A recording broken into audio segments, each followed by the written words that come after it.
Le cancer du sein, malheureusement encore, est un cancer très fréquent. D'après les derniers chiffres, en notre possession, c'est le cancer de l'appareil génital le plus fréquent de la femme. En réalité, il est dit aujourd'hui qu'un tiers des cancers de la femme sont des cancers du sein au Cameroun. Malheureusement aussi, le taux de mortalité est très élevé parce que la majorité des femmes qui ont un cancer du sein arrivent à un stade avancé et donc où le pronostic, même si le traitement était correct, le pronostic est réservé.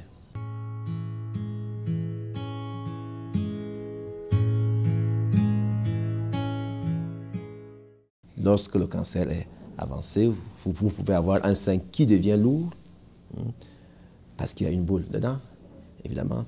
Vous pouvez avoir une déformation du sein.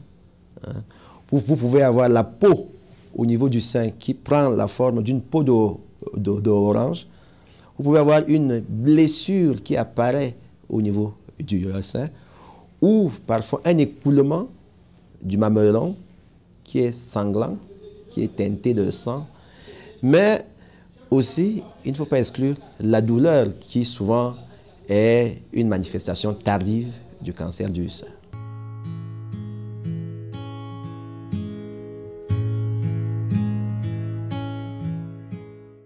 Le cancer du sein n'a pas une cause connue, mais nous avons la chance qu'avec le cancer du sein, on arrive à savoir qu'il y a ce qu'on appelle des facteurs de risque, des situations qui exposent au cancer du sein. Il en est ainsi du poids, du surpoids. On sait que l'obésité expose au cancer du sein. Il en est ainsi de l'alimentation. On sait qu'une alimentation qui est riche en graisse, en viande, expose au cancer du sein. On dit notamment que pour prévenir le cancer du sein, ce qui est bon pour le cœur l'est aussi pour le sein. Il faut également dire que malheureusement, à côté de ces facteurs environnementaux, notamment liés à l'alimentation, à la prise de poids, il y a des cancers qui ont un caractère familial et génétique.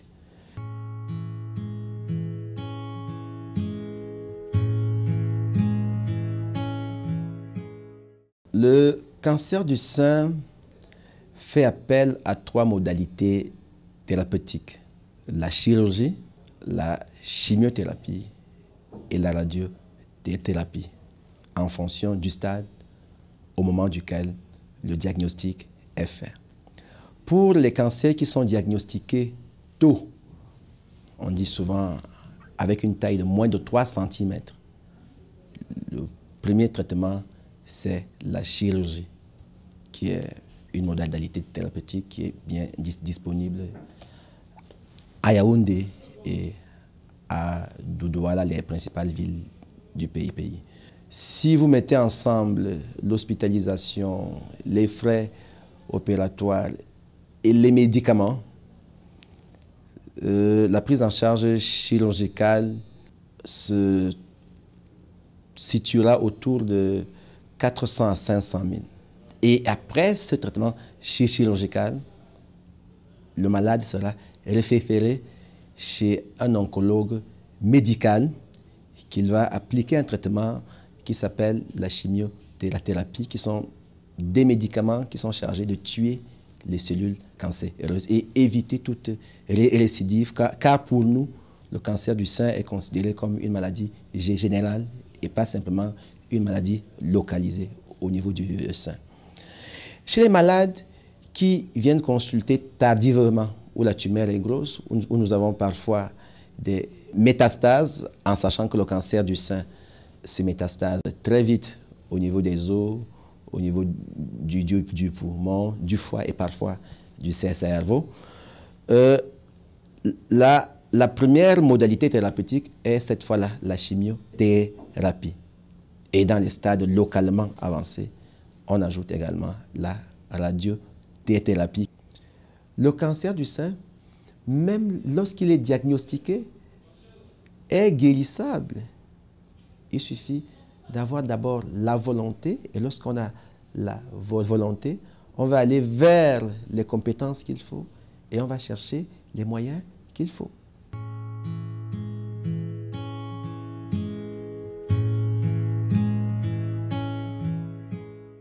La radiothérapie en général s'effectue en 25 séances et les coûts tournent autour de 200 à 300 000. La chimiothérapie, alors là, ça dépend des médicaments qui sont prescrits parce qu'il existe plusieurs protocoles. Mais en général, il faut autour de 6 cures quasi mensuelles, toutes les 3 à 4 semaines.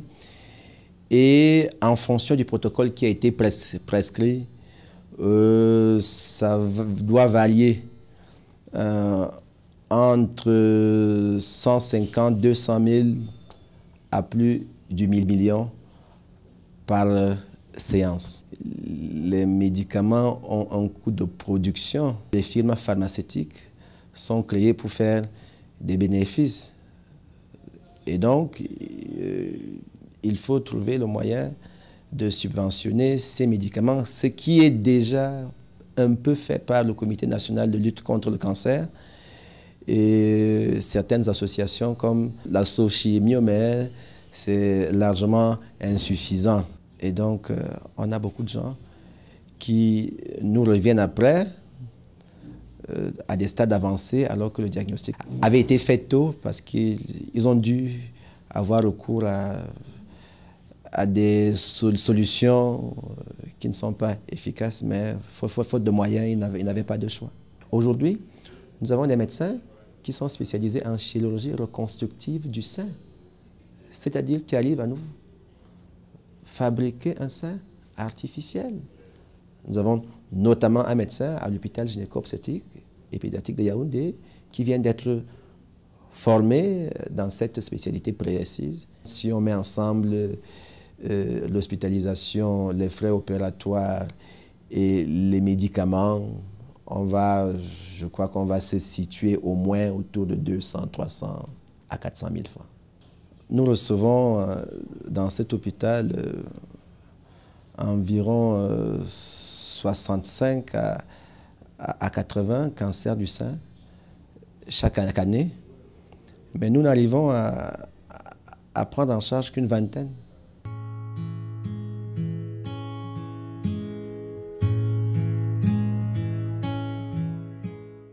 Parmi les méthodes qui ont montré une certaine efficacité aujourd'hui, c'est le dépistage précoce du cancer du sein.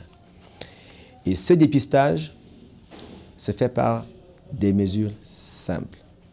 Dans la majorité des cas, c'est la femme elle-même qui découvre son cancer. Donc il faut apprendre aux femmes à examiner leur sein, à faire ce qu'on appelle l'autopalpation des seins. Une femme qui palpe ses seins une fois par mois, après la fin des règles, se rendra compte très vite qu'il y a quelque chose d'anormal qui est apparu et va consulter vite. Même si c'est un cancer, le traitement sera précoce et elle a de fortes chances d'être guérie de son cancer. À côté de ça, il y a l'examen par un personnel médical une fois par an. Donc, examen annuel. Pour les familles à risque, même dans une famille à risque, même à partir de 35 ans, on dit 35, 40 ans, il faut examiner ces femmes-là. Parce que vous savez que dans notre environnement, un tiers des cancers du sein surviennent avant 40 ans. À côté de ça, il y a l'échographie des seins qui de plus en plus prend une place importante chez les jeunes femmes, parce que les seins sont denses, la mammographie n'arrive pas à bien détecter les images. Mais maintenant, pour toutes les autres femmes, à partir de 50 ans, parce que l'âge est également un gros facteur de risque de cancer du sein. Pour toutes les autres femmes, à partir de 50 ans, on conseille de faire une mammographie tous les 2 ans, en dehors de l'autopalpation et de l'examen médical annuel. Le partenaire homme joue naturellement un rôle parce que, il faut le dire, il est parfois plus proche du sein de sa partenaire que la partenaire elle-même. Donc, il peut aider sa partenaire à palper le sein et pouvoir détecter une éventuelle masse. Le cancer du sein est une maladie mortelle dans tous les pays du monde. Tous les scientifiques du monde disent et savent que dès que vous avez un cancer du sein, si rien n'est fait, il n'y a pas d'autre issue que la mort. Et dans un délai qui n'est pas souvent long. La priorité du médecin, c'est de sauver la vie de la femme qui porte un cancer du sein. Et les modalités thérapeutiques vont être proposées, notamment la chirurgie, en fonction du stade de la maladie auquel le diagnostic a été fait. Pour les cancers qui sont diagnostiqués tôt, naturellement, une approche conservative est possible. C'est-à-dire on peut enlever simplement la masse et peut-être les ganglions et laisser l'essentiel du sein. Et dans ce cas, enlever tout le sein, c'est-à-dire la mastectomie, n'est pas obligatoire. Cependant, même si la seule solution qui reste, c'est malheureusement encore enlever le sein, qui est quand même un organe qui joue plusieurs rôles. Si on est obligé d'enlever ce sein, aujourd'hui la médecine a trouvé des moyens pour essayer de garder une apparence quasi normale à la poitrine de la femme. Si une femme est déclarée guérie du cancer du sein, elle peut tomber enceinte, comme toutes les femmes du monde, et accoucher. Elle peut même allaiter son bébé avec le sein qui reste. Nous avons des cas où c'est arrivé. Il faut cependant dire que c'est rare parce que, comme je vous l'ai dit, le cancer atteint souvent les femmes âgées. Donc, souvent lorsque la ménopause est proche ou bien est arrivée, et donc où la fertilité est au plus bas.